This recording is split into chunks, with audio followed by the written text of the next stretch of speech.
Vamos abrir na Epístola aos Colossenses, no capítulo 2. Colossenses 2, versículo 9.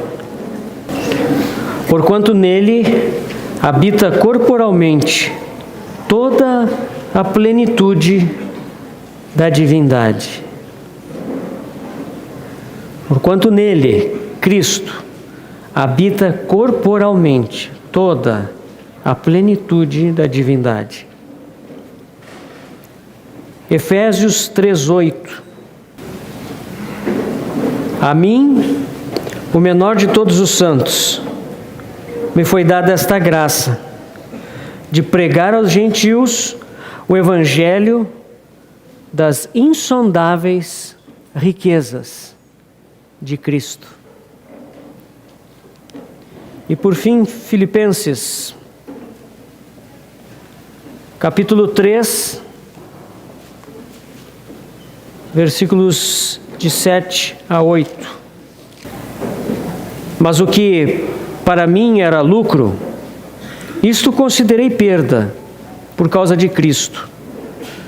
Sim, deveras considero tudo como perda por causa da sublimidade do conhecimento de Cristo Jesus, meu Senhor, por amor do qual perdi todas as coisas e as considero como refúgio para ganhar a Cristo.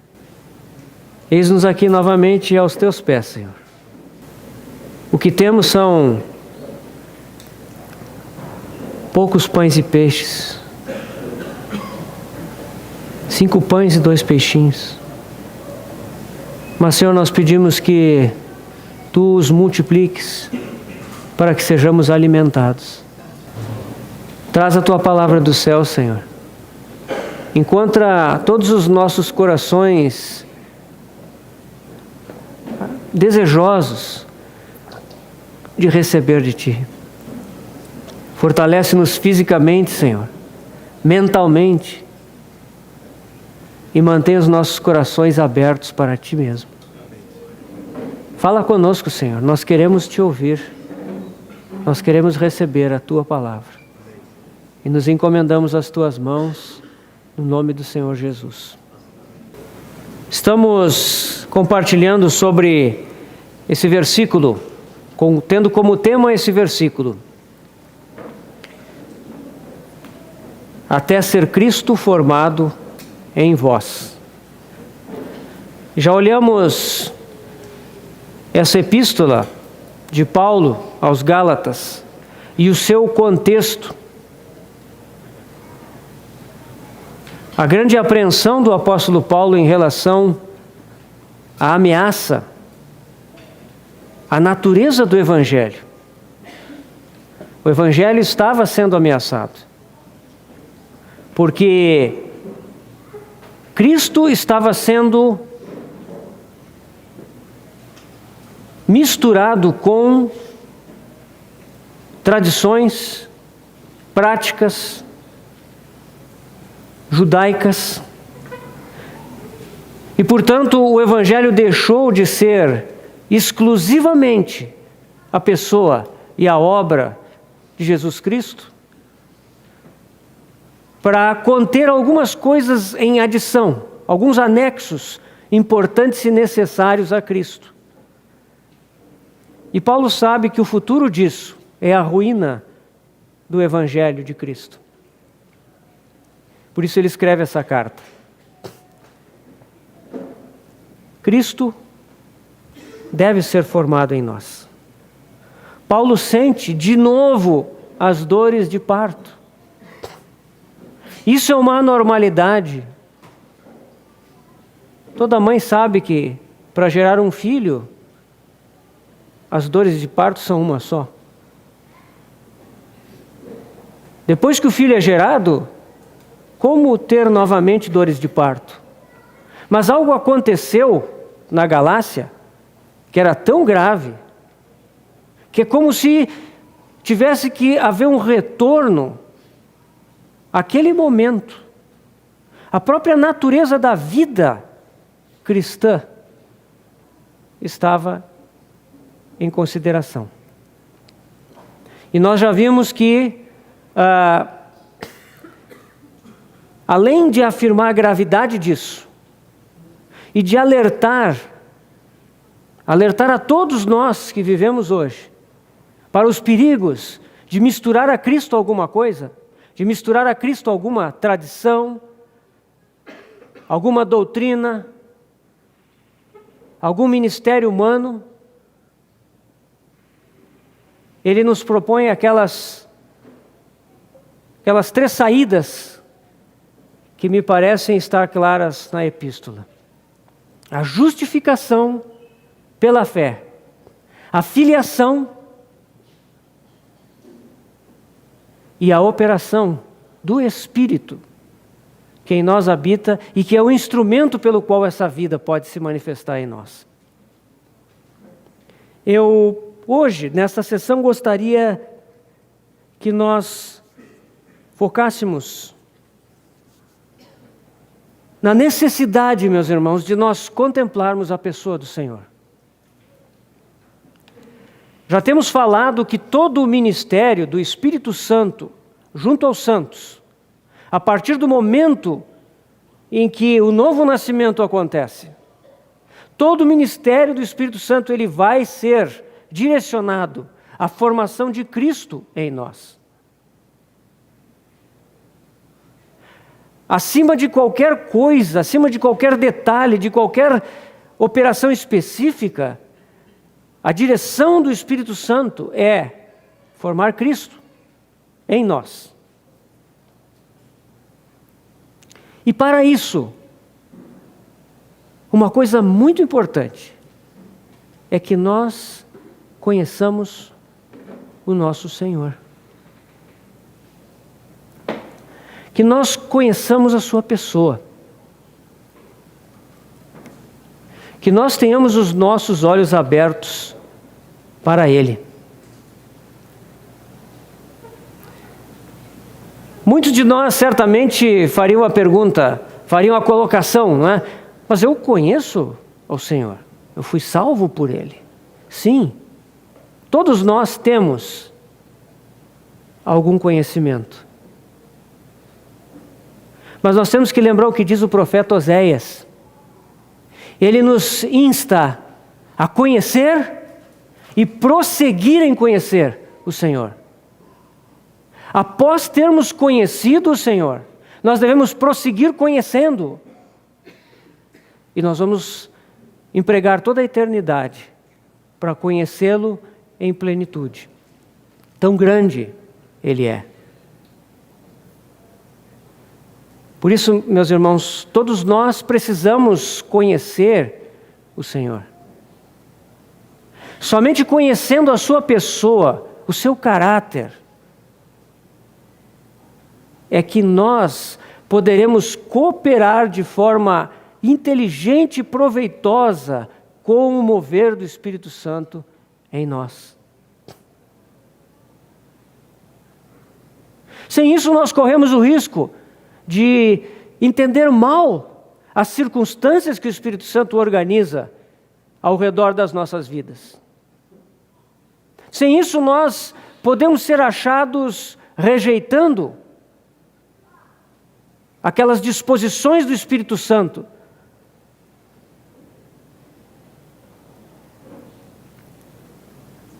O apóstolo Paulo, ele foi dito pelo próprio Senhor, dura coisa é recalcitrar contra os aguilhões. E se nós não vermos o Senhor, nós podemos andar dessa forma. Por isso é muito importante que nós conheçamos o Senhor e que nós prossigamos e continuemos a conhecer e conheçamos ainda mais e mais. Paulo, meus irmãos, um versículo que nós lemos aqui, ele era movido por uma ambição.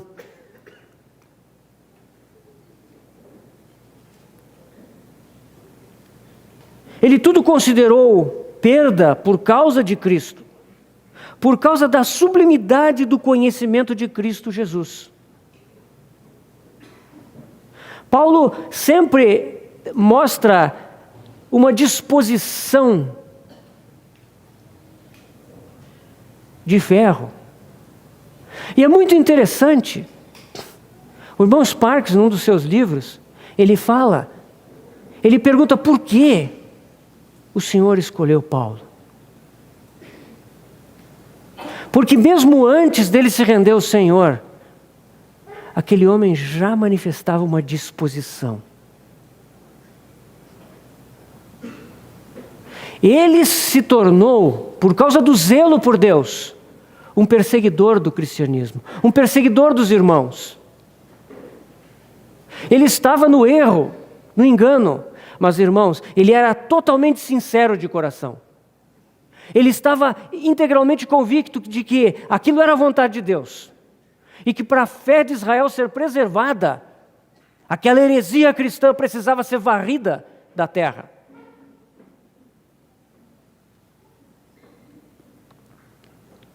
E com zelo de Deus, ele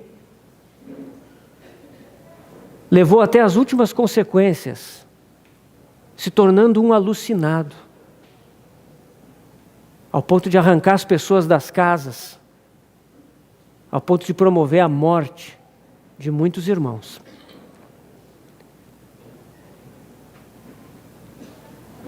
Quando o Senhor viu esse homem, então o Senhor o apanhou.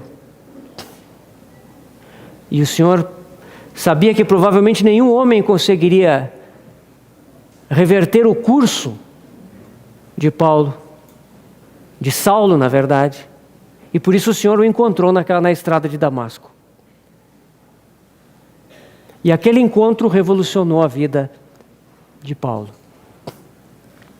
E é interessante que a mesma disposição que Paulo demonstrava no judaísmo, andando no engano, agora ele transfere para a fé cristã. Em Damasco, ele precisa ser tirado da cidade. Quando ele chega em Jerusalém, os irmãos têm que mandar ele embora, porque ele é intenso. E ele precisa ficar aquela primeira etapa do seu ministério, aqueles 11 anos, né, dos 3 estágios de 11 anos do ministério de Paulo, ele fica o resto do tempo em silêncio, oculto. Porque Deus precisa acalmar o coração de Paulo, para que ele considere adequadamente tudo o que lhe aconteceu.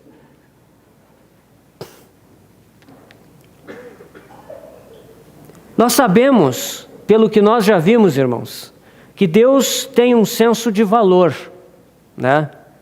Deus tem uma escala de valores. Todo dia a gente pega o jornal, liga a televisão e está lá o índice da Bolsa de Nova York, né, o Dow Jones, as principais bolsas da Europa, do Japão, Xangai, a cotação do dólar, a cotação do euro. Por que isso é tão importante? Porque são valores. São valores que são compartilhados pelo mundo, que governam a vida, o investimento, as riquezas de muitas pessoas. Deus já nos disse qual é o seu índice de valor. E nós vimos isso na cena do batismo do Senhor e no Monte da Transfiguração. O supremo valor para Deus é seu Filho, Jesus Cristo. Se nós precisamos de parâmetro para as nossas vidas, para a igreja de Deus, para o mundo, para o universo, Deus já nos deu esse padrão. Este é o meu Filho amado, em quem me comprazo. O prazer do Pai está no seu Filho. Então nós já temos a escala, nós já temos a vara de medir, nós já temos o padrão com o qual podemos medir todas as coisas.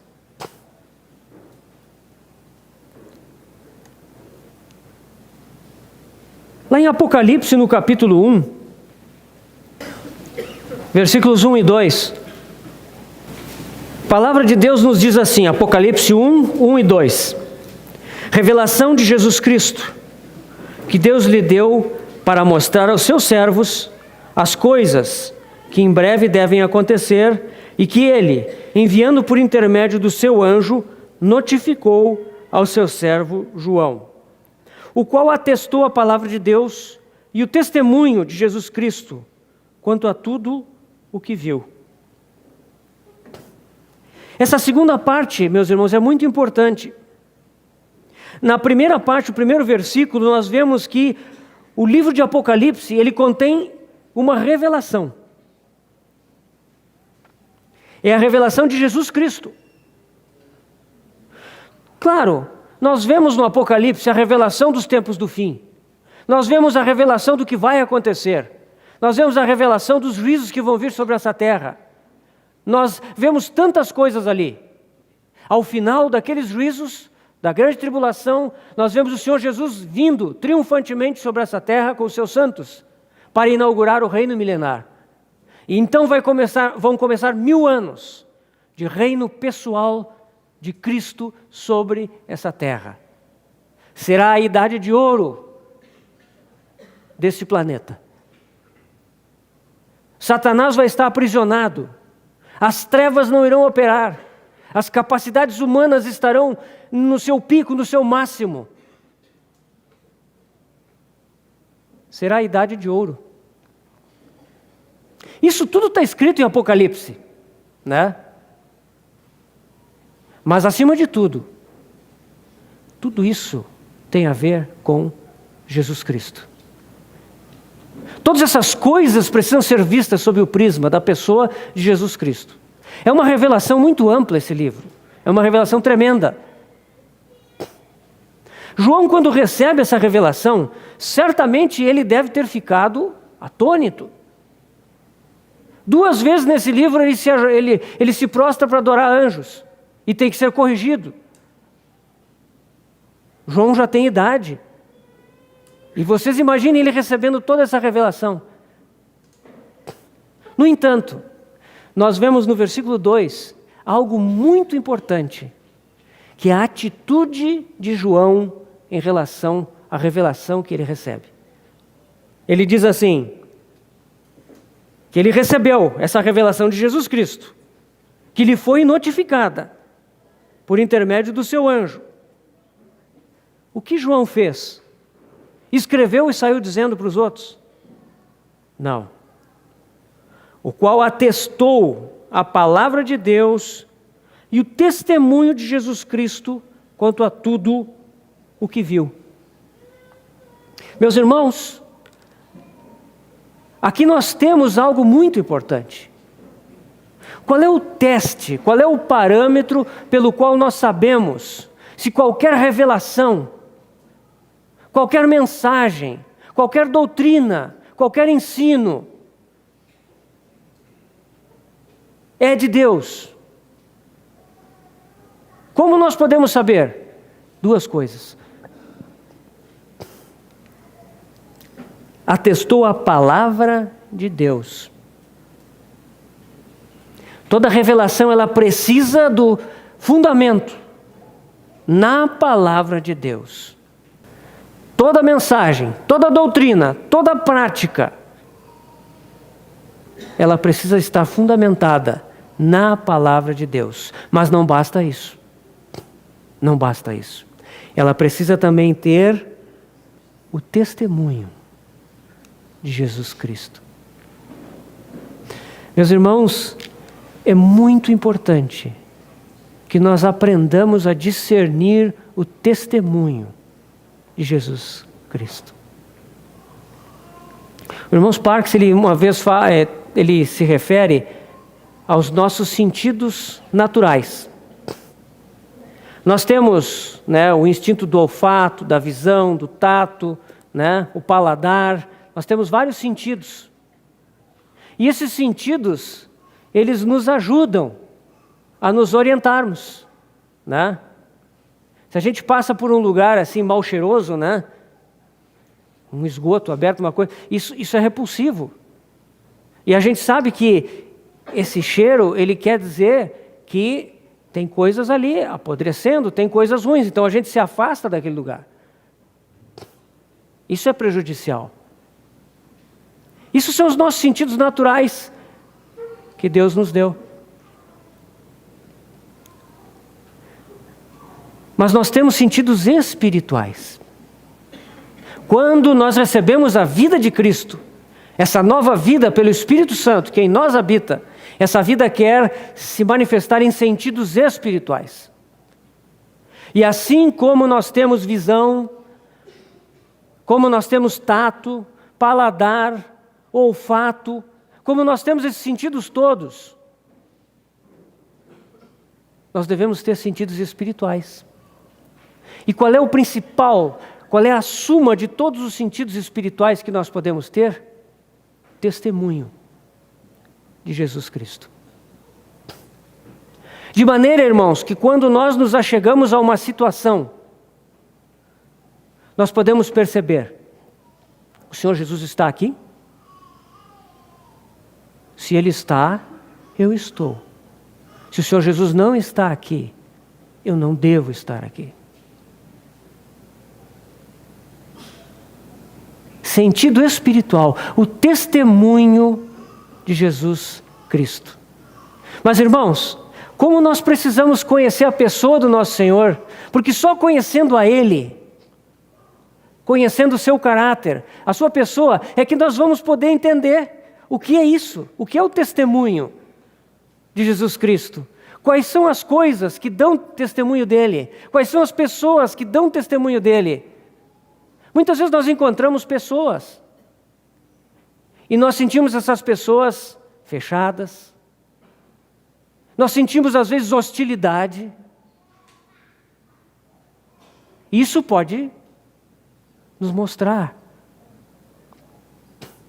que ali é um fechamento para o Espírito, para o testemunho de Jesus Cristo. Outras vezes nós percebemos aquela abertura, aquele calor, aquele frescor da comunhão. Nós percebemos da parte da outra pessoa um coração aberto. Nós percebemos que não há motivos escondidos por trás. Nós percebemos que não há ocultamento de nada. Meus irmãos, essas coisas, elas nos falam do testemunho de Jesus Cristo. Mas para isso nós precisamos conhecer o nosso Senhor. Conhecer aquele do qual o Pai disse: nele eu tenho todo o meu prazer. Em João 8:29, o Senhor Jesus diz assim: e aquele que me enviou está comigo, não me deixou só, porque eu faço sempre o que lhe agrada. Esse é o caráter de Jesus Cristo. O Pai nunca o havia deixado só. Aquele que me enviou está comigo, não me deixou só. Por quê? Porque eu faço sempre o que lhe agrada. O Senhor Jesus sempre agrada o Pai. Em tudo, Ele agrada o Pai. Que pessoa é essa?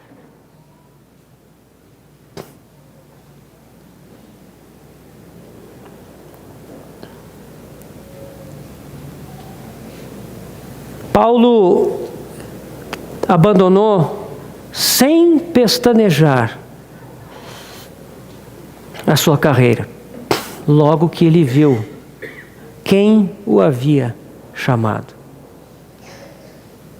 E quando ele escreve, meus irmãos, essa epístola que nós lemos, a epístola aos Filipenses, ele já vai muito longe na sua carreira. Ele já está no último estágio daqueles 3 que nós sabemos, no qual se divide a sua vida. E, no entanto, ele não está satisfeito com o que ele conhece. Ele quer mais. Ele quer mais. Paulo é sempre assim. Muitos correm no estádio, mas só um ganhou o prêmio. Correi de modo que o alcanceis. Paulo sempre tem presente essa questão de seguir adiante, de conquistar, prosseguir para o alvo, deixar as coisas que para trás ficam, prosseguir para as que diante de mim estão. Paulo tem uma ambição que governa a sua vida. Ele foi conquistado pelo Senhor. E ele prossegue para conquistar aquilo para o que ele também foi conquistado. O prêmio da soberana vocação em Cristo Jesus. Um homem ambicioso. Meus irmãos, que maravilha quando nós vemos lá em Gênesis 1, a criação de Deus. Quando Deus criou o homem, lá no capítulo 1, né? Deus criou Adão e Eva, homem e mulher os criou. E o que Deus diz para esse homem que ele criou? Ele diz: sujeitai a terra, dominai-a. O propósito de Deus é justamente esse. Deus colocou o homem no jardim do Éden, no meio de uma terra que precisava ser restaurada. Deus poderia fazer sozinho toda essa obra, mas Ele não fez.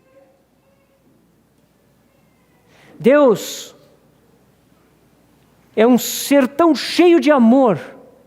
Ele é amor, e Ele não consegue conter esse amor dentro de si mesmo, mas Ele derrama o seu amor para aqueles a quem Ele criou. E os chama para restaurarem o universo consigo. Esse universo caído, arruinado pela rebelião do arcanjo e pela queda do homem. 2 vezes. Esse universo será resgatado por meio do homem que Deus criou. Deus disse: dominai, sujeitai a terra, multiplicai-vos, enchei a terra. O jardim não deveria ser só o Éden, mas deveria se expandir. E não é interessante que Paulo parece movido por esse mesmo impulso? Conquistar. Conquistar. Esse é o coração de Paulo diante da revelação de Jesus Cristo. Ele foi capturado por essa pessoa.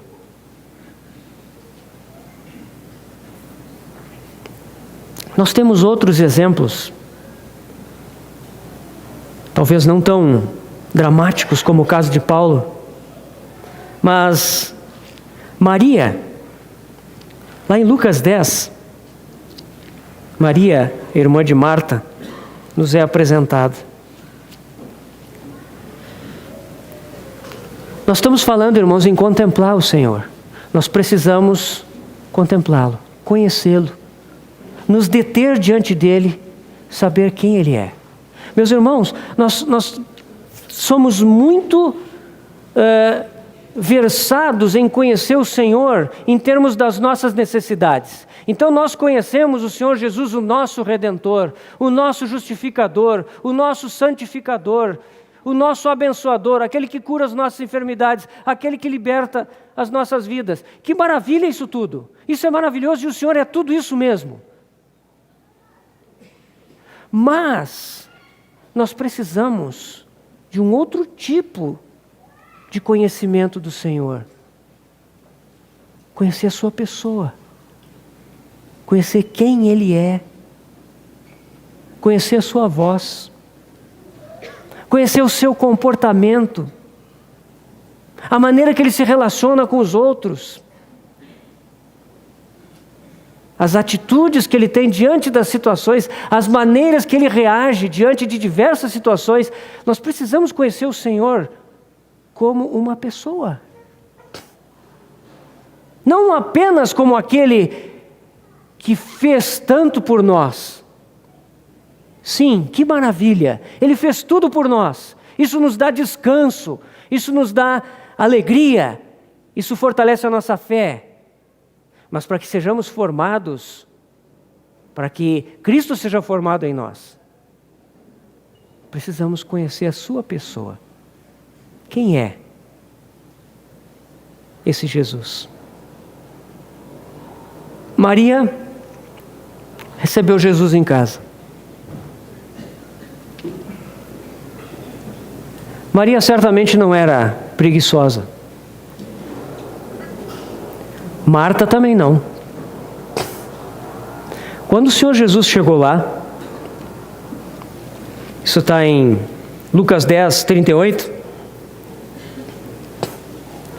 nós sabemos que Marta estava muito preocupada em honrar o Senhor com o seu serviço. O Senhor Jesus estava visitando a casa de Marta, de Maria e de Lázaro, e era muito importante que o Senhor fosse bem servido.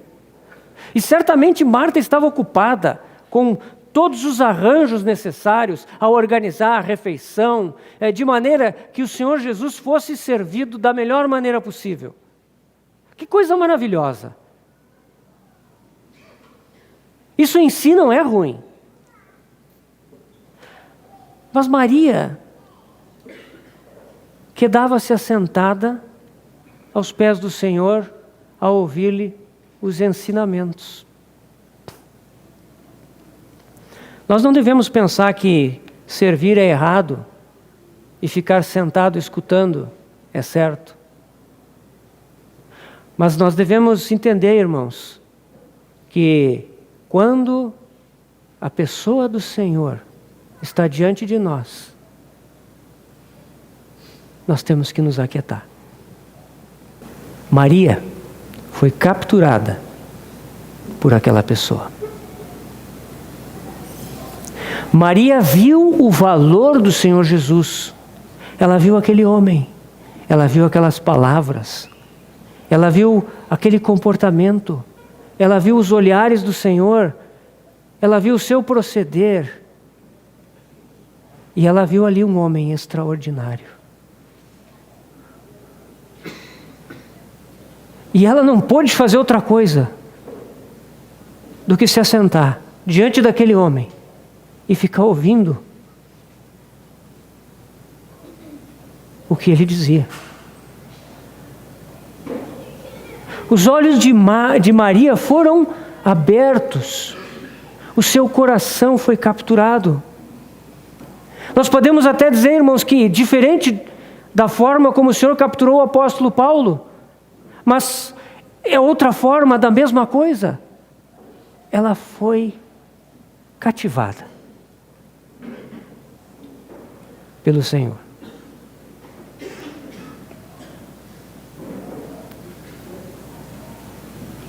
O seu assentar-se aos pés do Senhor é quase que uma consequência irresistível diante daquilo que ela tinha aos seus olhos. Tão valioso, tão precioso. Assim é o nosso Senhor. Assim é o nosso Senhor. Assim nós precisamos ver o nosso Senhor. Nosso coração deve ser despertado. Os nossos olhos devem ser abertos. Para que assim nós estejamos diante dEle. E vejamos como Ele é precioso. E mais do que o nosso trabalho, Ele quer o nosso coração. Ele quer ver que nós o apreciamos. Que nós vemos valor nele.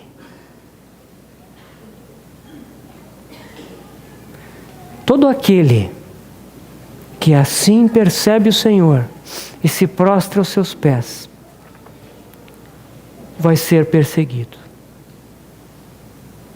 Imediatamente Marta vem a repreender o próprio Senhor.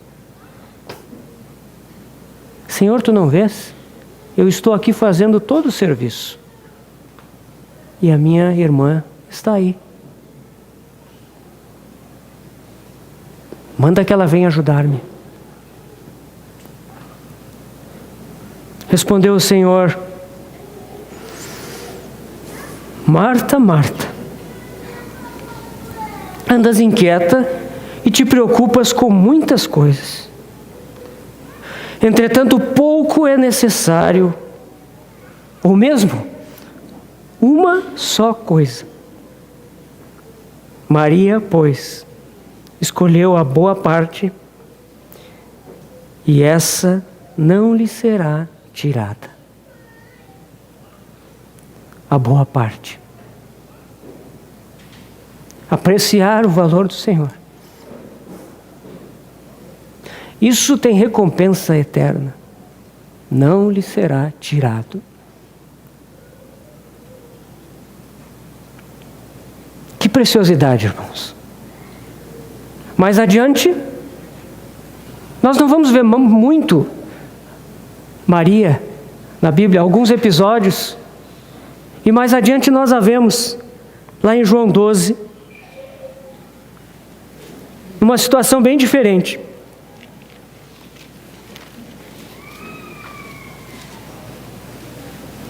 Ali outra ceia foi dada para o Senhor. E nós vemos ali Marta servia. E Lázaro era um dos que estavam à mesa. Aqui Marta não protesta com relação à sua irmã. Ela aprendeu a servir, a fazer a parte que lhe cabia.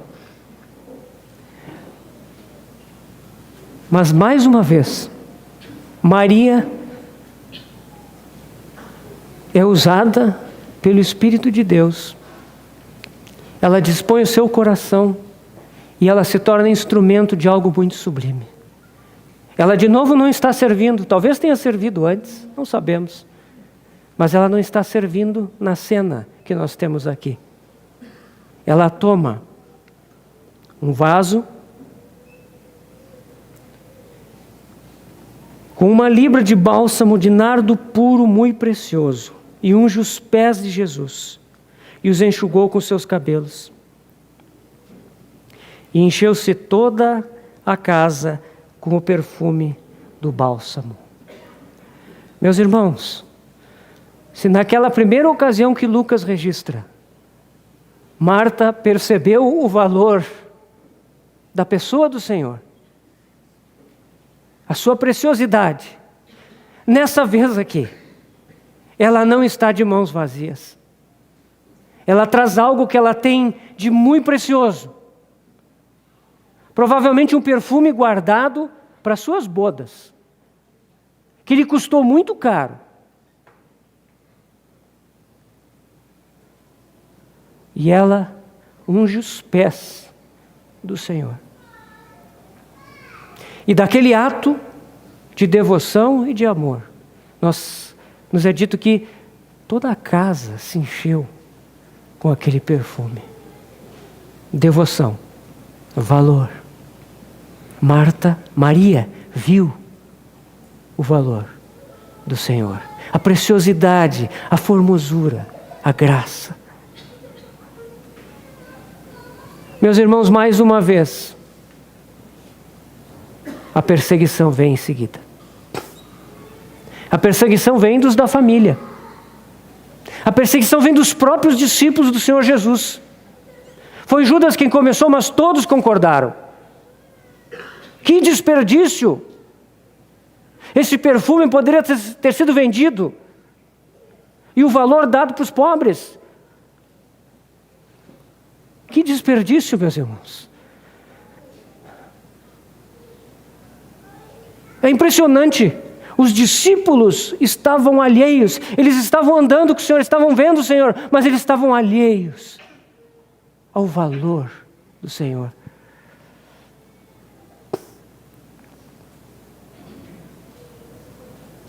Outra vez, o Senhor tem que intervir em defesa de Maria.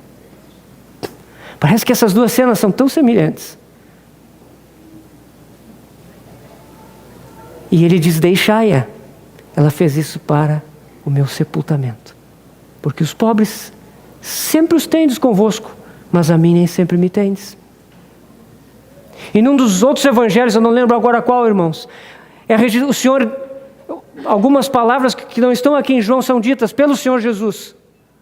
Ele fala aqui: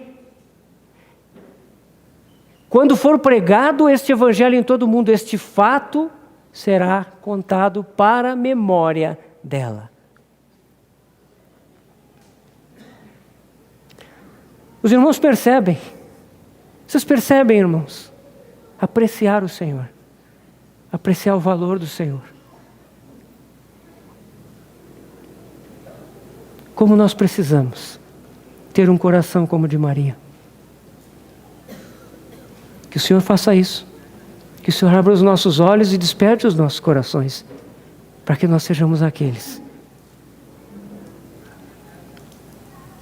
que caem aos pés do Senhor, diante da percepção da sua beleza, da sua graça, da sua formosura.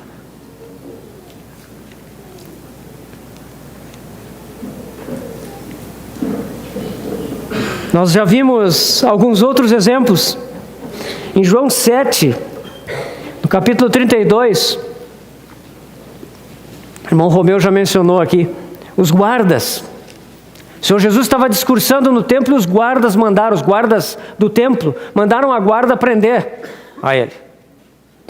E os guardas foram lá prender o Senhor Jesus. Em geral, o guarda não é uma pessoa pequenininha, delicada, com as mãozinhas. Não, guarda é alguém parrudo, né? Forte, grandão. Em geral são pessoas assim que são grosseiras, porque estão acostumados, ainda mais naquela época, acostumados a bater nos outros, né? A empurrar, chutar, fazer o que for necessário para garantir a segurança. Esses guardas, pessoas rudes, provavelmente, foram até lá. Foram prender o Senhor. Quando chegaram lá, o Senhor estava falando. E de alguma forma, eles ficaram ouvindo antes de prender o Senhor. E ouviram uma frase e o coração já começou a amolecer.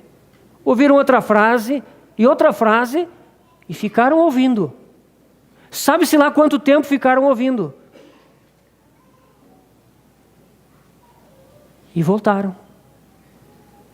E voltaram provavelmente muito sem graça, assim, porque talvez não conseguissem entender o que estava acontecendo no interior deles. Nós não sabemos, irmãos. Quem sabe esses guardas não estavam entre os 5.000, os 3.000 que se converteram depois do Pentecostes. Mas ali uma semente foi plantada e aqueles guardas voltaram dizendo, eles foram perguntados, por que não o prendestes? Ninguém jamais falou como esse homem. Eles perceberam.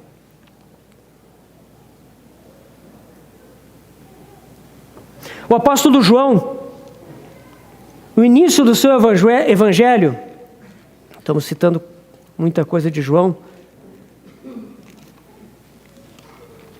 ele dá testemunho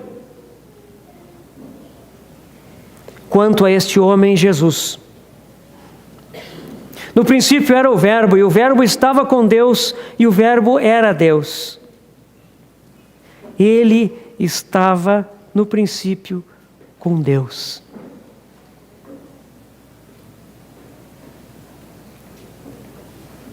Mas, versículo 14, e o Verbo se fez carne e habitou entre nós, cheio de graça e de verdade, e vimos a sua glória, glória como do unigênito do Pai.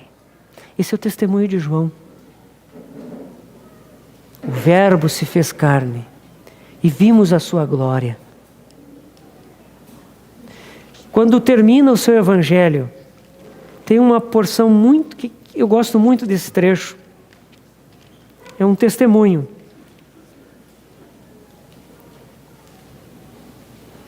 João 21, 24 a 25.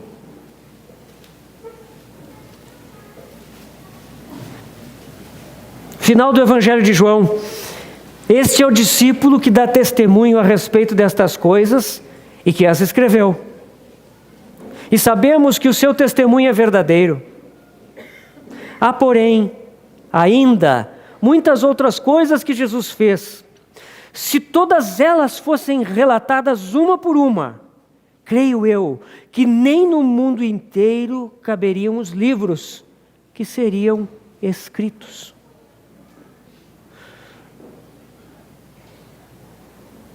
Imaginemos um mundo todo de estantes de biblioteca. Como se a gente não conseguisse caminhar de um lugar para o outro sem passar por estantes e bibliotecas, livros, livros e livros. O mundo inteiro coberto disso.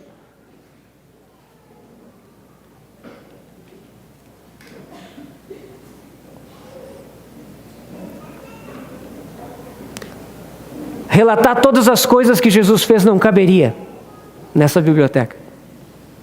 Meus irmãos, João percebeu que essa é uma vida singular.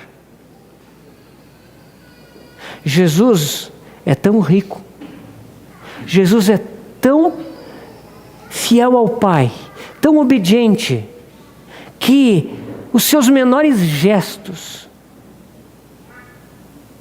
as suas palavras mais simples, o seu dormir, o seu levantar, o seu caminhar, o seu vestir-se, todo o seu ser, ele expressa a pessoa de Deus.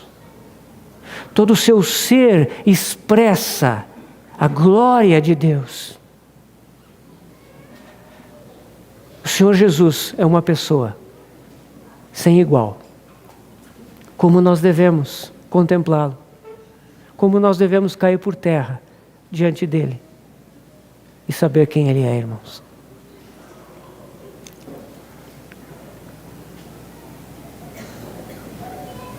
João 17,3 diz: e a vida eterna é esta, que te conheçam a ti, o único Deus verdadeiro, e a Jesus Cristo, a quem enviaste. Essa é a vida eterna, conhecer a Deus e a seu Filho. Vamos gastar toda a eternidade para conhecer a Jesus.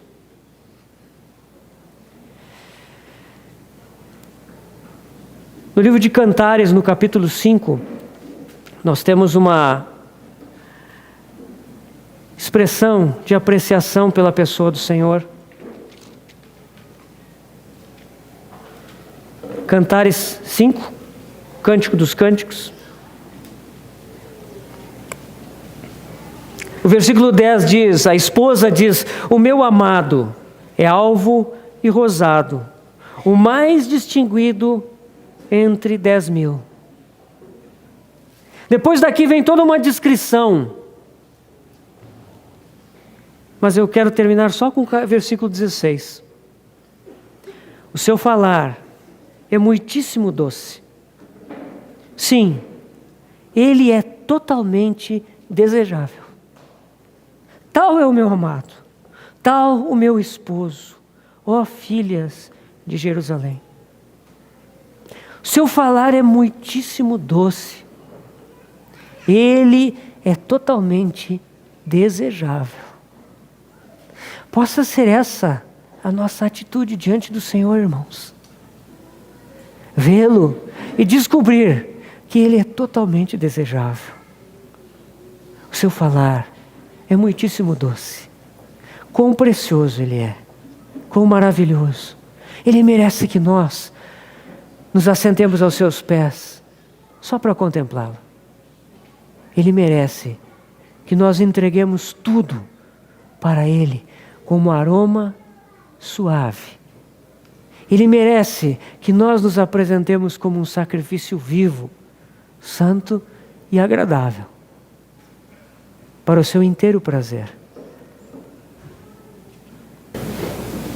Meus irmãos, é muito importante nós contemplarmos as perfeições do nosso Senhor Jesus Cristo, as suas perfeições morais, a beleza moral da sua vida. Sem vermos o Senhor, nós ficamos sem direção. Nós vamos ter muita dificuldade de entender para que lado o Espírito Santo está querendo nos levar. O Espírito Santo não tem, em primeiro lugar, a preocupação em nos levar para ser missionários numa zona remota. Ele pode nos chamar para isso, sim. E se Ele nos chamar, é bom nos prepararmos e irmos. Mas não é isso primariamente que Ele quer. O Espírito Santo, Ele deseja tomar essa preciosidade de Cristo e formar em nós. E para isso Ele quer nos mostrar como Ele é precioso. Nós precisamos ver o Senhor assim.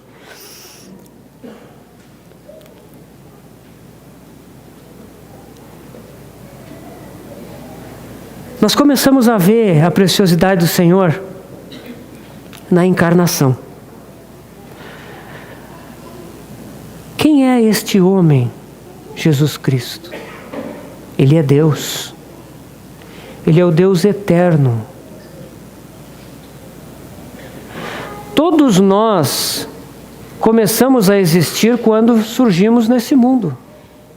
O Senhor Jesus, Ele é o único homem que era pré-existente.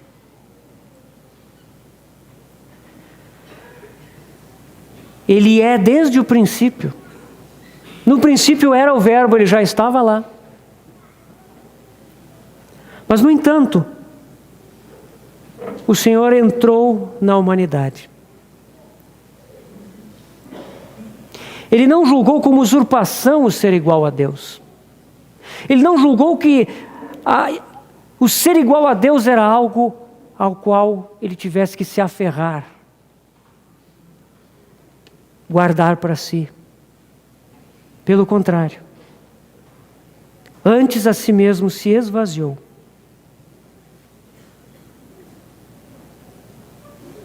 Assumiu a forma de servo.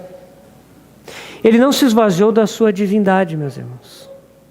Isso é impossível. Ele é Deus, sempre foi e sempre será Deus. Mas Ele deixou de lado por um pouco de tempo a sua glória, a sua majestade, as prerrogativas da sua divindade. E se esvaziou. E veio integrar a raça humana.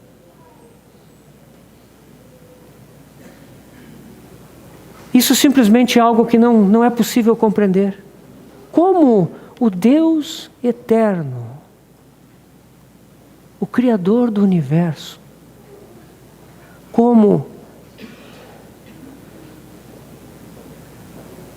Ele entra no ventre de Maria, como Ele nasce como um bebê. Quão grande esvaziamento, meus irmãos. E sendo reconhecido em figura humana, como servo, Ele se humilhou. Ele aprendeu a obediência pelas coisas que sofreu, porque Ele é Deus. Deus não conhece a obediência. Deus é autoridade. Deus é sempre autoridade. Mas Ele veio a esse mundo para ser como um de nós. E Ele teve que aprender a obedecer. E sofreu. Aprendeu a obediência. Porque Ele foi obediente, Ele pode nos salvar. Como homem, Ele foi fiel. Se humilhou até a morte, e morte de cruz. Não somente tudo isso, meus irmãos, mas na sua morte Ele aceitou talvez aquilo que é seguramente mais pesado. Nosso irmão já falou sobre isso. Ele foi até aquela cruz sem pecado, para tomar sobre si o nosso pecado, para que caísse sobre Ele a nossa maldição, a nossa desobediência, a nossa presunção, a nossa arrogância, a nossa vergonha, o nosso pecado, a nossa infidelidade. Ele deixou cair sobre Ele. E dessa forma aceitou aquilo que lhe era mais caro, que foi separar-se do Pai, naqueles momentos de trevas, lá na cruz. Meu Deus, por que me desamparaste? Isso é outra coisa que nós não sabemos como explicar. A mente humana não deve entrar em tentar explicar essas coisas.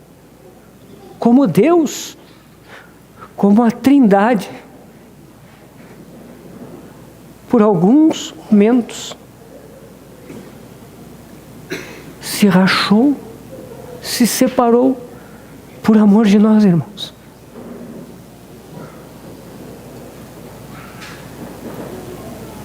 Por amor de nós, para que nós fôssemos salvos.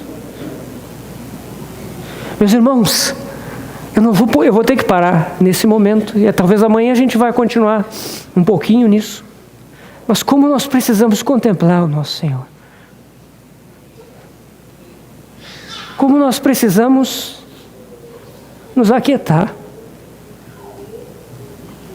Introduzir na nossa vida tempo, momentos, para que nós fiquemos a sós com Ele.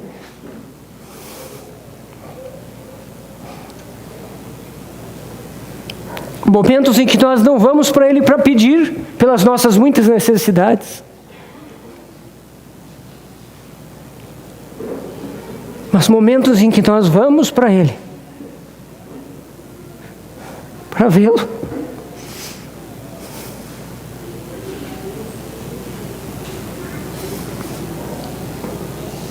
para contemplá-lo.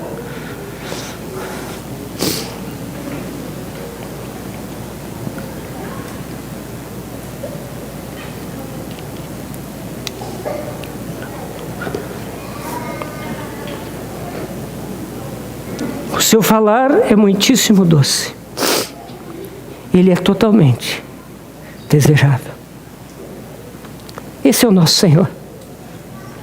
Ele nos ama com amor eterno. O que Ele fez por nós naquela cruz, irmãos, é incalculável. O seu amor não tem igual.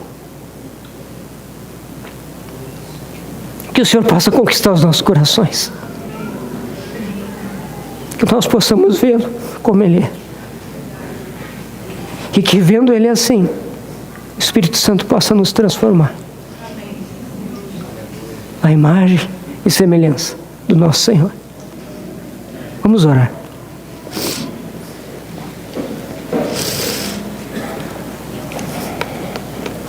Senhor amado, quão belo Tu és. Pedimos que Tu abras os nossos olhos para contemplarmos a Tua formosura. Queremos que Tu sejas formado em nós, Senhor. Para isso queremos ver-Te. Forma Cristo em nós, ó Pai. Esse é o Teu desejo. Isso é o que Te agrada. Isso é o que Te dá prazer. Forma o Teu Filho em nós. Senhor, Tu sabes que nós não podemos. Tu sabes, Senhor, que nós estamos tão longe disso. Mas obrigado, porque o nosso Senhor morreu e ressuscitou e enviou o Espírito Santo que habita em nós. Portanto, Cristo vive em mim. Cristo vive em cada um de nós. E por isso, o Teu Filho pode ser formado em nós. Oh, nós Te agradecemos. Nós Te louvamos. Muito obrigado, Senhor. Segue falando conosco. Em nome do Senhor Jesus. Amém.